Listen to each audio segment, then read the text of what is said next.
Those of you who are joining us live, please take note of the chat function on the lower, it looks like right side of the column, or in the middle there. We can use chat or Q&A in order to put up questions for the panelists along the way, and I'll be reading those as we have time. It's now my honor to introduce our wonderful panelists you see here. We have Senator Ann Milner, a Republican from Ogden. Thanks for joining us, Senator. Representative Mike Schultz, a Republican from Hooper. Thanks for joining us. Representative Schultz, we can't see you at the moment, but when you're ready, we'll see you. Representative Jennifer Daly Provo, a Democrat from Salt Lake. We have Heidi Matthews, the president of the Utah Education Association. And we have Rich Kendall, a former superintendent of Davis School District and former member of the Board of Regents. Thanks so much to all of you for attending tonight and offering your perspective on this sort of complicated issue that we'll be discussing this evening, Constitutional Amendment G. First, I wanted to just dive into questions to understand the background of this. The question is, what is the problem that Constitutional Amendment G is attempting to solve? Who would like to strike out on that question? I'm willing to strike out if that's helpful. So it actually helps us, I think, to solve two problems. One problem is providing some flexibility for the legislature. As you all know, we have earmark funding for public and higher education with income tax funds. But we all know that in terms of thinking about education, it's not just about what we do in the classroom that makes a difference. It's also about making sure we're meeting the needs of that whole child.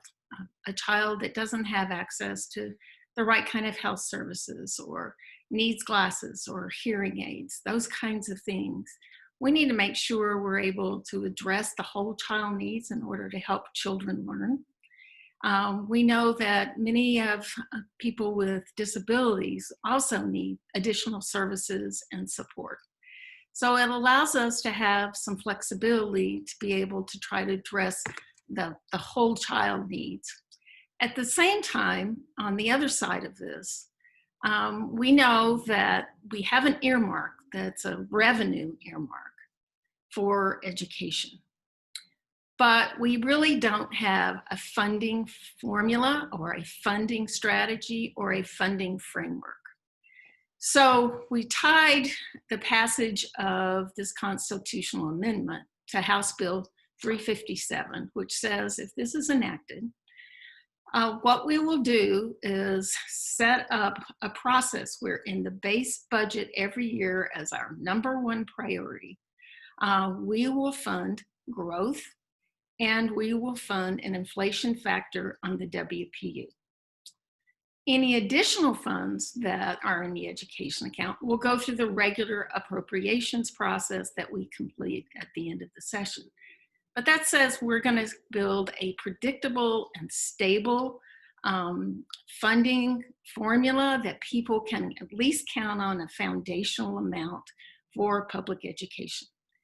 And in order to do that, we're also going to set up a public ed stabilization fund that will allow us in good times to be able to put some ongoing money in an education rainy day fund, our stabilization fund. We'll be able to pull it out one time to meet education needs on a yearly basis, but at the same time, know that in good times, we are putting some money back that we can continue to maintain that guarantee in good times and in bad times. So that's really meant to say, let's have a funding framework. Let's use it to make it more predictable and more stable by creating this mechanism that we really haven't had.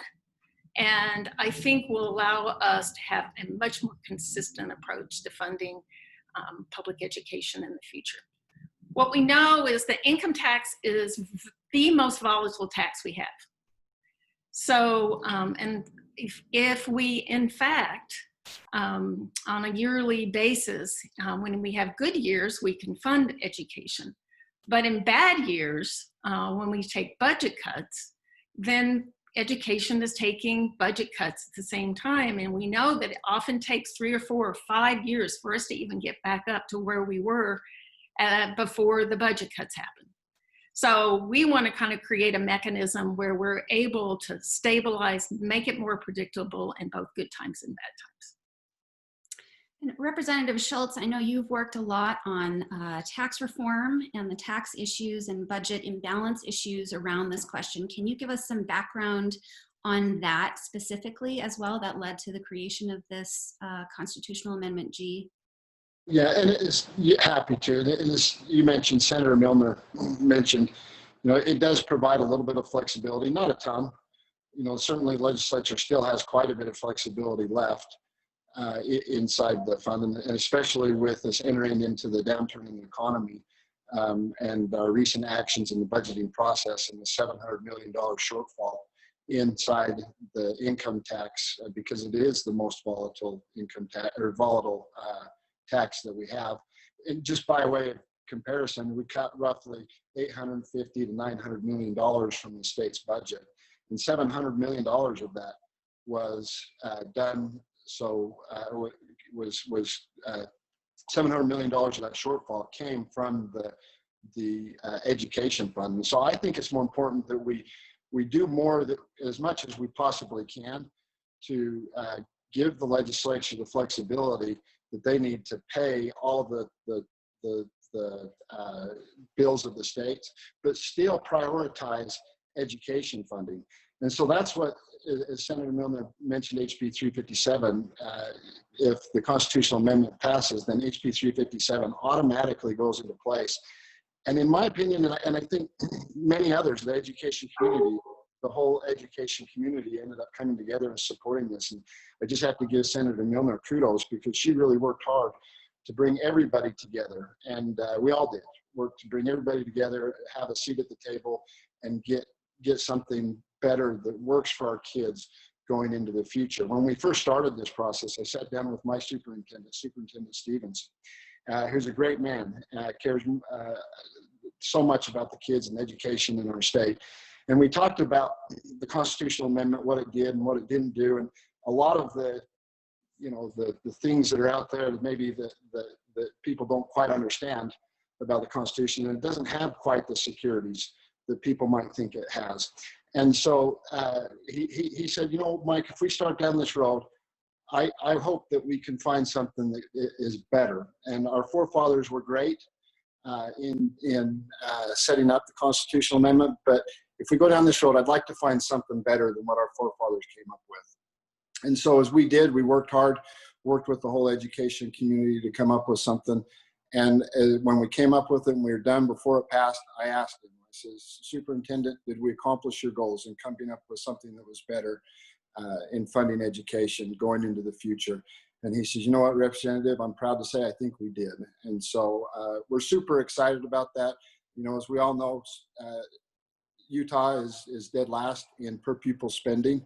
And so I truly believe the framework we've created will help bring us out of that position from dead last and put us on the right track. Thank you. I think it'd be helpful for some folks who don't completely understand what the constitutional earmark is. Maybe Heidi, could you tell us about the constitutional earmark for education funding? What is included in it now, and how has that earmark changed over time? Oh, you're on mute. Thank you. I think that if I had a dime for every time someone said you're on mute during this pandemic, that we'd be very wealthy. I have to say in advance too, my husband is teaching a STEM endorsement class downstairs. So if you hear noises, that's what's happening. The Constitution states that the the revenue source for public education, and that goes back to like the 30s, the 40s in Utah, and it really represents this strong belief of investment in our students in perpetuity in our state for public education. In 1996, that was amended to include higher education, which had before then been funded entirely with the general fund. And what happened is over time, the amount of money coming from the income tax or education fund that was devoted to higher education grew exponentially to the point where I think I hear the conversations back in 96 that they thought, oh, maybe it'll be something around $50 million a year. And now it's close to $1 billion, and that is going from the income tax dollars or the education, the money that is designated for education to higher education. And I think it's important, though, as was already recognized, that the Constitution in Utah has always designated the revenue source for public education, but not the distribution amount, not the formula by which the funding is actually going into public education. And that has and will remain at the discretion of the legislature. And so historically, I think we saw moving into these past couple years that the flexibility that our legislature had in terms of moving funds from general fund for higher education, K-12 public education, was reaching an end of being able to have that flexibility.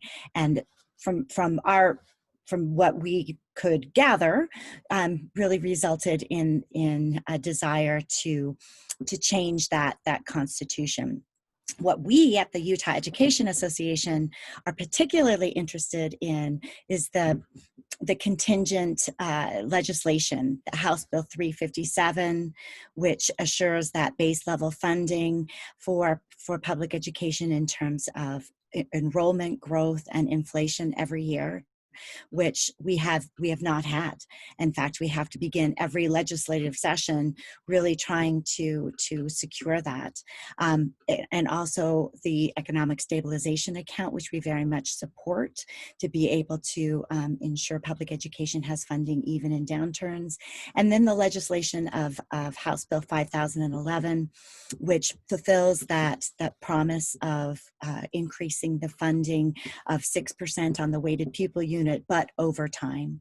So we understand that the constitutional amendment is the pathway to the contingent legislation, and therefore that as the Utah Education Association, we support that ongoing and growing investment in public education. Thank you. And I think several of you have alluded to pieces of this, but can we discuss education funding for a moment in terms of the backstory on how education has been funded over time in Utah? Representative Schultz, you mentioned that we have been ranked lowest per pupil spending in the nation for a few years in a row now. What is the background of education funding in Utah, and what is our current education funding situation? And I wonder if, Rich, could you take this question?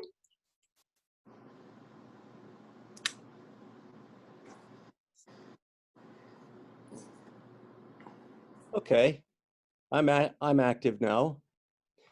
I want to be very respectful in the way that I present this information, but this is deja vu for me, because I was superintendent of the Davis School District in 1995-96 when this amendment was done initially with higher education.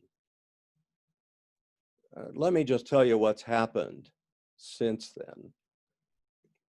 Higher education has received money from the education fund. It's not a trivial amount. It's in 16 and 17, it was $633 million.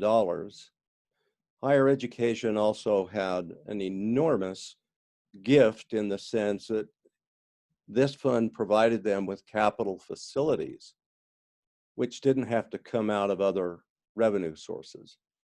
So the education fund through 2016-17 paid for about $650 million of higher education facilities. So higher education came out of it, I think, in pretty good shape. Not great shape, but they certainly were not hurt. And the capital facility piece really helped them. From the legislative standpoint, it did provide them with additional flexibility. And I can be corrected on this, but that flexibility meant that as money went from the education fund to higher education, it freed up money in the general fund, which had been used for higher education. So it freed up a lot of money. And so for the legislature, it provided them with flexibility of using that new revenue source to pay for public roads. That's what happened. Now, from the standpoint of public education, there's no demonstrable benefit from the 95-96 action. And I'm just going to say to Representative Schultz, you'll remember this meeting, because during our Schools Now kind of discussion, we met in Jonathan Ball's office to find out just what has happened to education funding. And he put together a chart that represented 20 years of funding for public education in the state of Utah. And what we all learned, not from my source or the Office of Education, but from Jonathan Ball, is that for the last 20 years, education funding has been flat. There's been no improvement on a per pupil basis. So when you calculate out for growth and you calculate out for inflation, public education has remained flat. So from 95-96, if experience is a great teacher, public education got no benefit that I'm aware of. Higher education got a wonderful revenue stream, and the legislature captured money to build highways. And that's what happened. So what will happen this time? It's really not clear. I think one of the problems I have with the amendment is that it is so general and so vague. It appears that almost anybody can qualify for it if they provide care to a student or to a disabled person.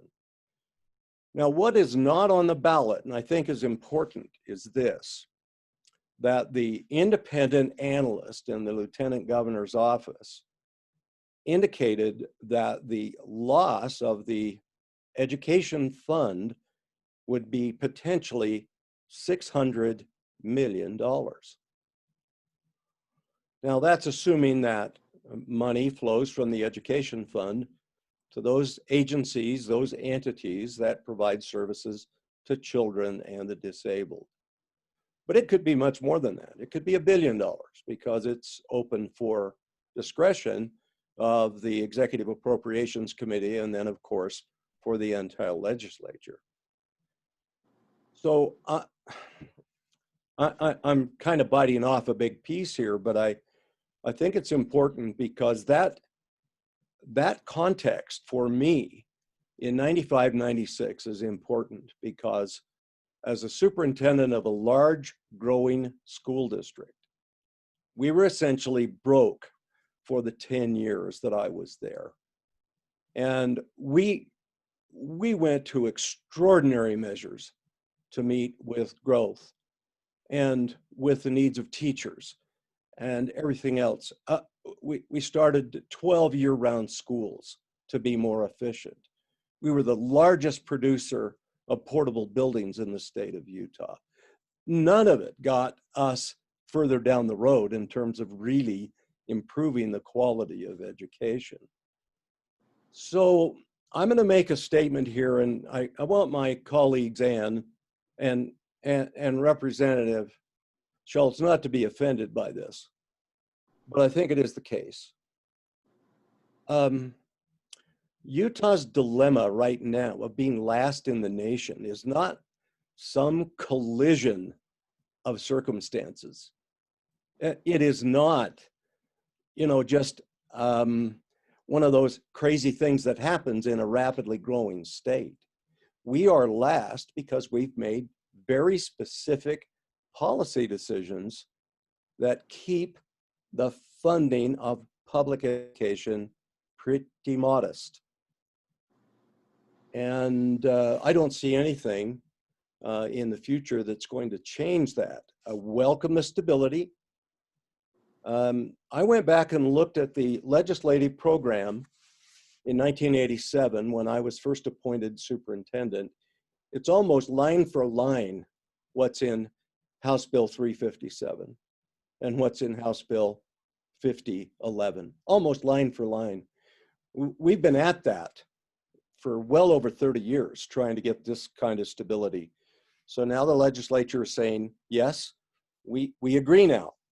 This is good for schools, it's good policy, but there is a catch. You've got to give up your historic claim on the income tax and the education fund. So I hope there's a better outcome, better than what happened in 95, 96,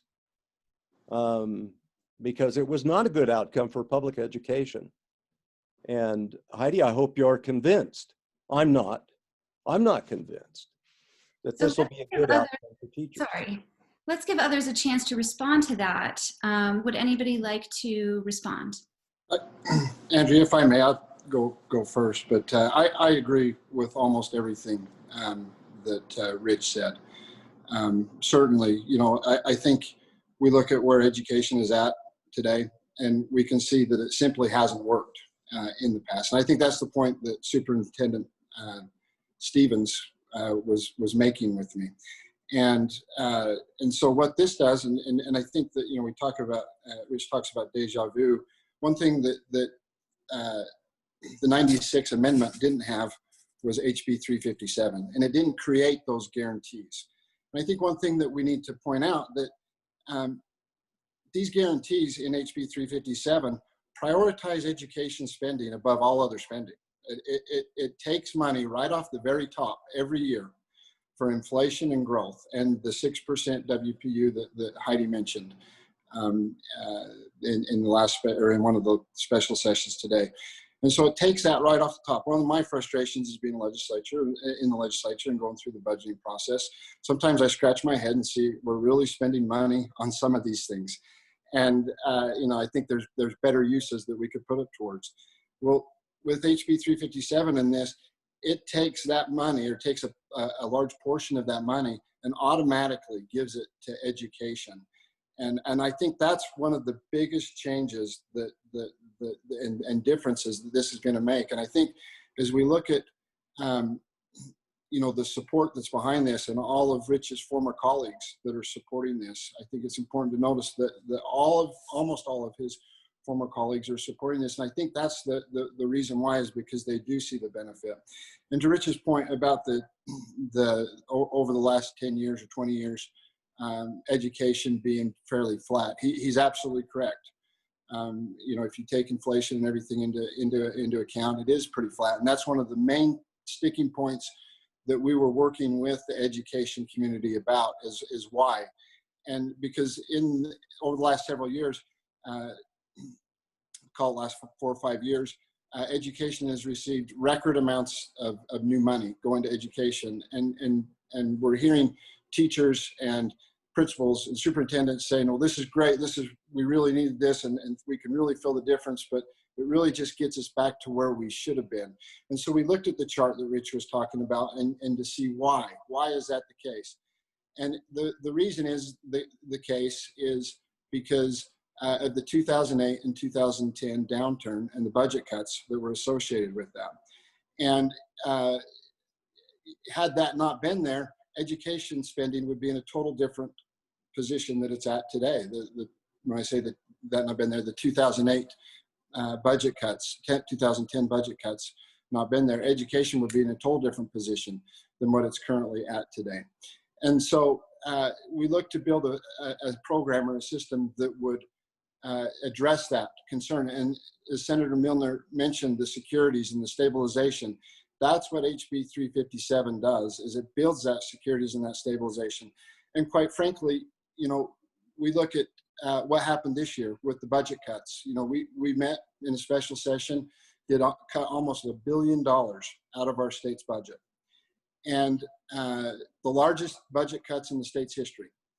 And, but yet we were able to take some of the things that we've done for transportation and buildings and different things. We'd set a similar program up that had those to what we're setting up in HB 357. We took those monies that were set aside in previous years and rolled it back into education budget. And we were actually able to increase education spending this year by roughly $110 million. And I don't know if this is 100% true, but I've been told that we're the only state in the nation to increase education spending this year. And I think that's a true feat. And I certainly know that it's not enough, and we certainly need to do more. And I know that we're committed to do that. But I truly believe that 357 in this constitutional amendment puts us on that right track. Representative Bailey Provo, would you like to jump in here? It's so hard for me to be quiet for so long. Yeah, thank you, Andrea, and thanks to all the panelists for being here. I don't disagree with anything that Representative Schultz said, and I think that Rich, you had a lot of great points to make and really echo a lot of my concerns that I had about HB 357 and the proposed constitutional amendment SJR 9. I wanted to just point out, Representative Schultz makes the point that when we had the economic downturn in 2008, 2010, that education funding definitely tanked along with the rest of the economy. There's no question about that. Almost every budget item was vastly hurt, except for, I think, funding for roads was actually largely preserved in that budget cycle. But there was nothing preventing the legislature from improving funding. Just because there's a floor on the amount of funding, with that earmark that currently exists, that means that money has to go toward education. And yes, a lot of it gets siphoned off by higher education, and that is catastrophic. But there was nothing that would have prevented the legislature, even in tough budget times, from taking some of the general fund and putting it towards education. And I think that gets at the crux of why a lot of people have heartburn and concern about this move. That while the constitutional earmark is not a perfect solution, absent really robust confidence that we as the legislature will absent that protection, that we as the legislature will step up every single year and meet those needs and expectations that are being promised, there's not a total assurance that will continue to happen, because like Mr. Kendall said, if past history, past behavior is an indicator of future behavior, there is concern that maybe it will continue to be underfunded, and without that constitutional earmark, in the worst case scenario, could be underfunded even more. And that, I think that's a valid concern. And this is not me saying that my colleagues would do that, but once it becomes a statutory issue and not a constitutional issue, that can change from year to year to year.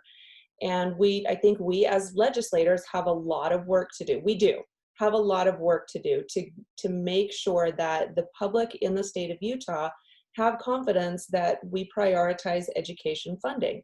Now, I sit on Social Services Appropriations, which funds all of our disability services, particularly children with disabilities. And we are always, always hopeful and desperate for more funds to help with those services as well. But we do need to make sure that those two, in my opinion, those are the two issues that government most needs to spend its time and energy on, is education and taking care of the most vulnerable people in our communities. And so I did support HB 357. I was one of only a handful of Democrats who did. I did it with some reticence, But the reason that I did that was because I knew that the constitutional amendment would be on the ballot. And if the voters of Utah do vote to approve that constitutional amendment, those guardrails that 357 set up are very important. We just need to make sure that as citizens, every person in the state of Utah really holds elected leaders accountable for meeting those promises for improved funding. And like I said, we have a lot of work to do. Not just those of us who are in the legislature now, but for a generation to come. So I just wanted to add sort of that devil's advocate perspective from the legislative perspective as well. Thank you. Anybody else want to weigh in here? Go ahead. So, is it possible we kind of keep talking about kind of the funding? I have a copy, I have a chart that shows I don't think it goes back 20 years, Rich, but I think it could help inform this conversation if you would allow me to share that on the screen. Let me see if I can do that, or Melissa. Well, then I'll have to see technically if I can do it too, but if you could give me the ability to do that, because I do think it's pretty fundamental to this conversation about there's no one, I don't think, who cares about funding for education, and I have to say both public and higher education, than I do. Okay, let me give it a try and see if I can. We haven't really done that before, so it's going to be exciting. Let's give it a try. Yeah, okay, here we go. Okay, you should have sharing privileges now.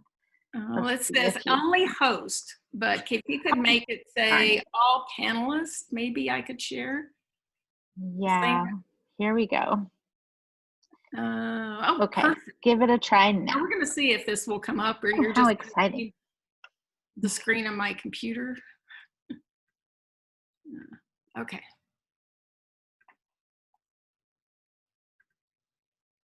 Aha. Great. It worked. Okay, I think this chart is important for a number of reasons, and I'm going to try to, I seem to have. So this is the chart that people have been looking at, and this one goes back from 2000 to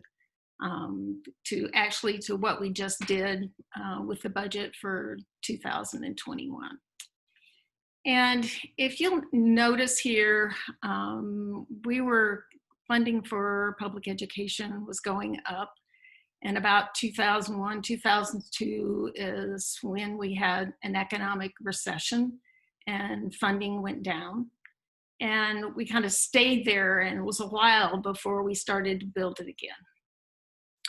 When we got to 2007, we were at the peak. And then there was a recession. And what happens in a recession is income tax go down. An example that I think Representative Schultz gave this time, it went down 700 million, where our other revenue from general fund only went down 120 million, which gives you some order of magnitude of how volatile income tax is. So it went down. Look how long it took us to come out from that, which is, I think, part of the point people have. So, and as we try to study this and say, you know, if we could get better, I mean, we're really in a nice trajectory coming out of 15, 16, 17, 18. I think we added over about a 4-year period, $1.2 billion into education.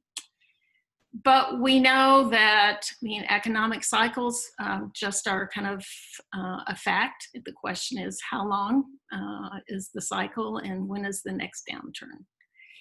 And this time we really had record amount of funding for education, and none of us expected that we were going to be back a month later figuring out how to cut the budget because of a pandemic.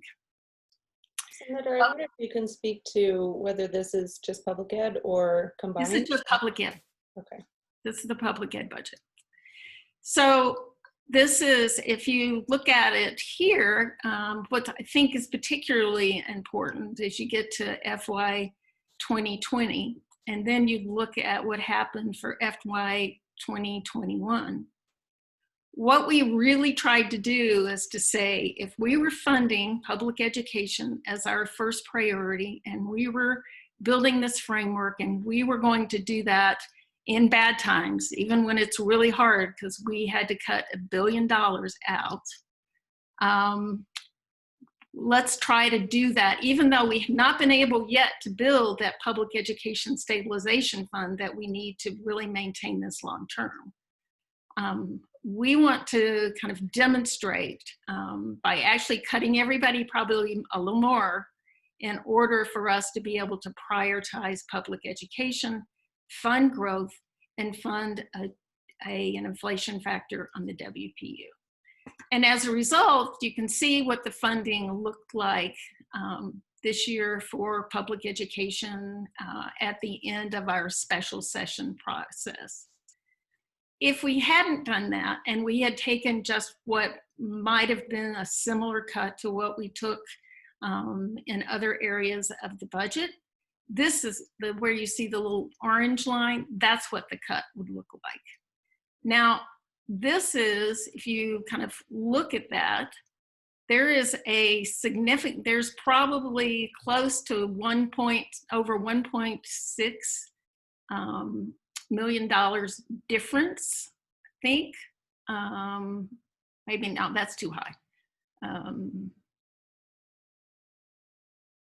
Yeah, no, it's about $1.678 million difference in this, or excuse me, $100 million difference in the funding level. So this is kind of really about 3.5 million. This is close to 3.68 million. So if you take that, that's a $180 million difference in what we funded public education versus what would have happened if we had treated it like a normal year as we did during the other recessions. And then we would spend, as the economy started coming back, time trying to rebuild that again. This really allows us to say, this becomes that predictability and stability we're trying to bring in and put in place in good times and in bad times, because then we have the compounding effect of continuing to build on that versus just trying to climb out of the hole that we had to put ourselves in because we had an economic downturn. Thank you. Rich, I think you had one comment you wanted to make as well, and then we'll move on from education funding. Well, I'd love to weigh in on that a little bit too, if that's possible, after Rich. Okay. Yeah, I want to compliment the current leadership for doing this. I don't have any concerns about House Bill 357, nor do I have any concerns about House Bill 5011. But I do know that these are statutory promises, and people come and go, circumstances come and go, and that kind of volatility is somewhat troubling. I also would like to see confirmed, I think the general fund is in trouble. I don't think anybody disputes that. But several things have contributed to that. I mean, in a way, it's almost self-imposed. You've got a $600 million earmark in the general fund for roads. Are you going to take that off? That'd be another way of recovering $600 million that, and you could bond for that. There's also, although this information is difficult to get, there is at least $700 million of tax exemptions that, in other words, that money does not flow in either. The legislature over time also reduced the sales tax rate, and that's had a kind of a negative impact on the general fund. It was done under the basis of an assumption that I don't think has been proven. And the assumption is this: you broaden the base and you lower the rate. Well, you lowered the rate, but you can't broaden the base, as you have found out during tax reform. There's just too many interests out there. So I think the general fund is in trouble, but it's in part self-imposed. And I hate to see that now the education fund is going to be used as a way of bailing that out. I'd feel better if you took the 600 million earmark out of the general fund and bonded for roads instead of getting public education money. Thank you. And Heidi, you're still on mute. There it is. We have code words at UEA for that. It's either popcorn or go Buffs, because our executive director is from Colorado. So I just again also appreciate the investments that have been made over the years. I do wonder that if those funds were adjusted for enrollment growth and inflation, what that trajectory would have looked like. And I also, one of the things that at the Utah Education Association we very much believe is that the most flexible funding source for our districts to be able to locally decide where their investments are most needed is in the weighted pupil unit. And we do have to recognize that quite a bit of the funds that have come in the last years have really been targeted in other areas that aren't as flexible. And constitutional amendment or not, education funding will continue to remain at the discretion of the legislature. And like Rich, I very much support the House Bill 357, and we very much support 5011. And we believe that in order to best make that progress, that working with the legislature has always been a lot more productive than not, and want to make sure that we are seeing this progress, that we are seeing at least this foundation of education support that we can build on it. But I don't believe that this constitutional amendment and its contingent legislation is going to be the answer, but I do believe that it is going to be the foundation on which we can build on successfully. Thank you. I think we need to take a little time really to focus on what Constitutional Amendment G actually is and what it says. And I've put it in the chat for those who are with us right now. I'm going to read it out. Constitutional Amendment G. Shall the Utah Constitution be amended to expand the uses of money the state receives from income taxes and intangible property taxes to include supporting children and supporting people with a disability? And voters have the choice to vote for or against this measure. Who can speak to what it means to include supporting children and supporting people with a disability? I want to chime in really quickly about, just from a philosophical standpoint, how inadequately the wording of this ballot, this that will be on the ballot, I'm reading it, I think you've got word for word what will be on the ballot, how inadequately that really captures what is going on. And I have a lot of concern that people will not be, if this is the limit of what they know about voting on this, they will not be fully informed on what the implications of this are. And so I'd be really interested to know if there's an opportunity to improve the true implications of what people are voting on when they read this on their ballot. I'm just going to throw that out there. So if, the ballots have probably already been printed, so that's not going to change. And if you ask, I mean, it would be really nice. I think we need people to go to look at there's an impartial analysis of it that helps people understand it better. I think there's pros and a pro and con argument that would help people understand it better. Because you're right, it would be nice for us to be able to reflect that this also triggers other legislation that provides a funding framework for public education. But it's not how you amend the Constitution. And I think that's the challenge in and of itself, and why education is really important here. Go ahead, Rich.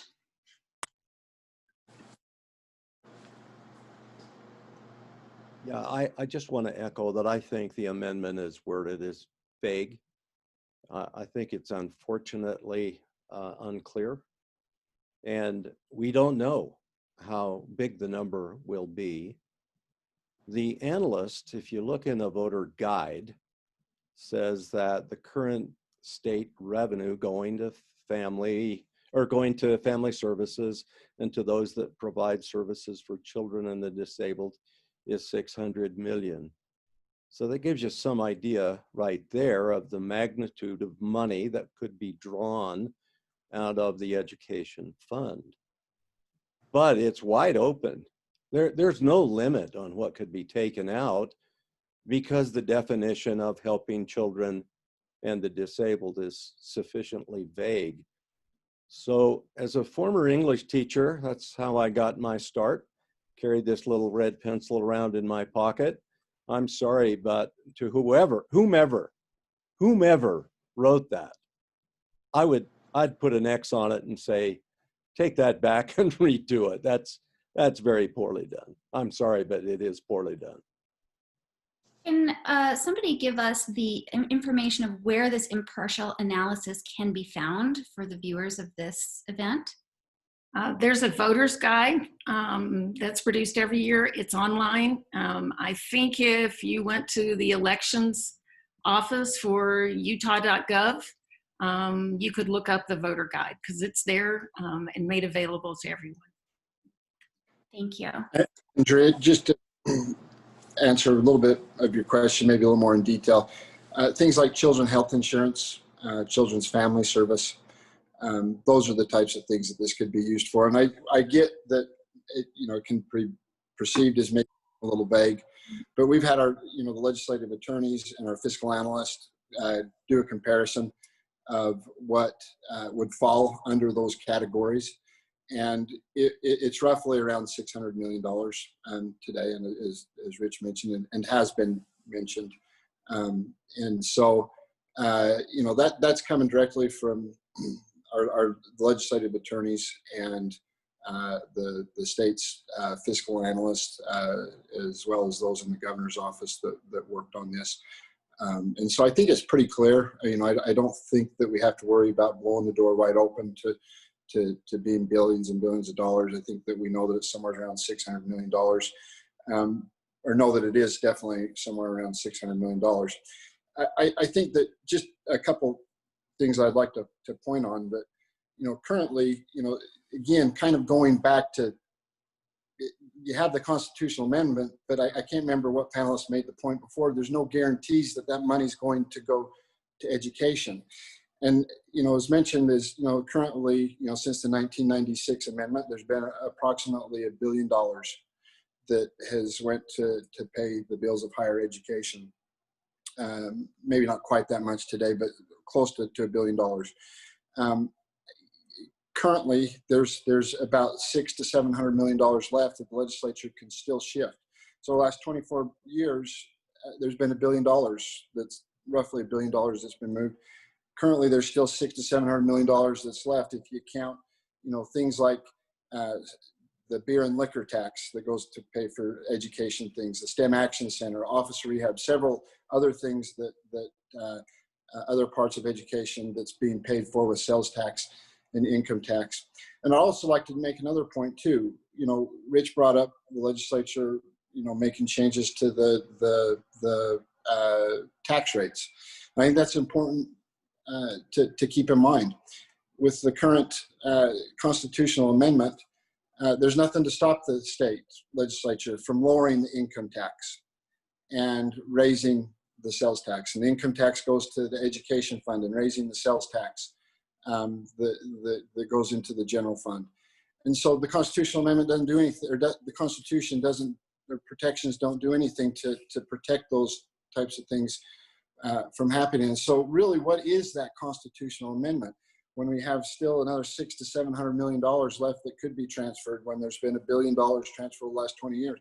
So legislature can continue to do what they've been doing over the last 20 years for another 15 years or so. And so, but one thing that does happen now is it's transparent, and HB 357 comes into place and gives education the guarantees that they need. And I think Ann's graph, Senator Milner's graph, did a good job of pointing that out. But I just want to add one thing to that. That's based off HB 357 with no additional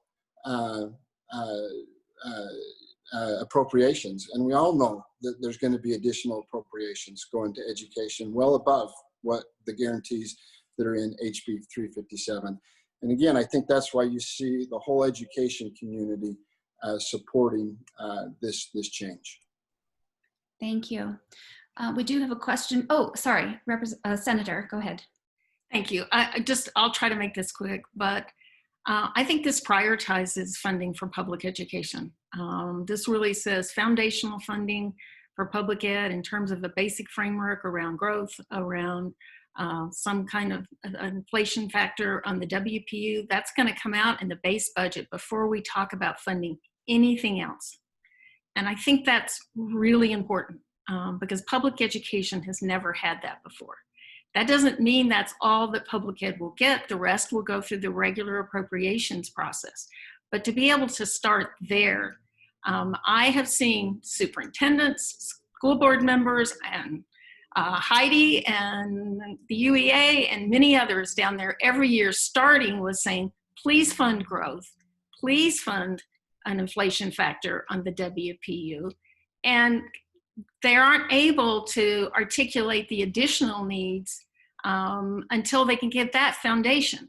This allows it, if this prioritizes it in the base budget, we get the funding for that, and then the appropriations process can be about the additions that are going to lead to quality education services for our students across the state. Because we built a stable, predictable foundation of funding that we can do in good times and bad times. Thank you. We have, sorry, Rich, you want to add one thing? Popcorn, Rich. I don't think he hears. There we go. I just want to add something to it. I only have the last 10 years in front of me, but it does indicate the magnitude of the withdrawal away from, you know, the general or from the education fund to higher education. And Representative is right. It's about $850 million over the last 10 years. But it's also $500 million for higher education facilities. So it's been a great way for higher education to build buildings. Now, I would feel so much better. I feel fine about the legislation. I mean, like I say, it's almost word for word what we proposed 30 years ago and never could get. And so that's all well and good. But I don't like what's happened over the last 25 years as a result of the last amendment. And I don't want to go through and do that same make. I'm not in a position to do it, but I would say to Heidi, you really want to have this as your legacy for teachers? Heidi. I would love to speak to that, because I'll tell you what you know what we do, Rich. You're one of us. We advocate for the promise of public education, and that all students can have it from wherever they live and grow up, whatever their zip codes are, that they have that promise of not just opportunities, but outcomes. And it takes money. And thus far, the constitutional guarantee has not delivered. We appreciate, our members hold it very dear, because it does indicate that income tax will go toward public education, but it hasn't delivered in the way that we need to do it. And our lowest per pupil funding, our highest at risk of COVID issues, all come down to our ability to have adults in the classroom, to have low class sizes so that our children can be known, to have rich curricular opportunities across the board and throughout the state for all of our students, to be able to support their social emotional needs, and to be able to attract and retain professional educators who enter the classroom with experience, and they're not learning on the job. And all of those things require the funds. And that's what we're talking about. And that's why we're willing to look at imperfect legislation, but progress toward assuring that those funds. And do I love it?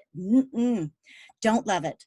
But our students need it. They're depending on us to make progress toward a goal. And this, when you weigh it out, the pros versus the cons, this constitutional amendment does give us the opportunity to move toward that progress.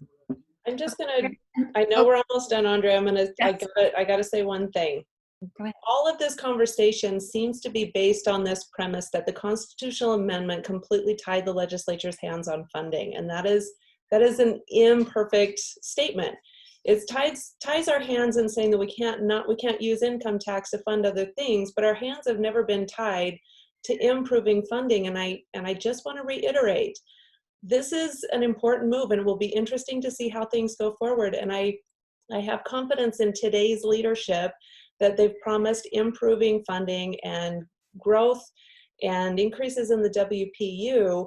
But to say that we couldn't have done anything differently in the past, and therefore we have to change everything we're doing going forward, is a little bit insincere. I think the next couple of years we're going to make some progress, but there's a comment here in the Q&A.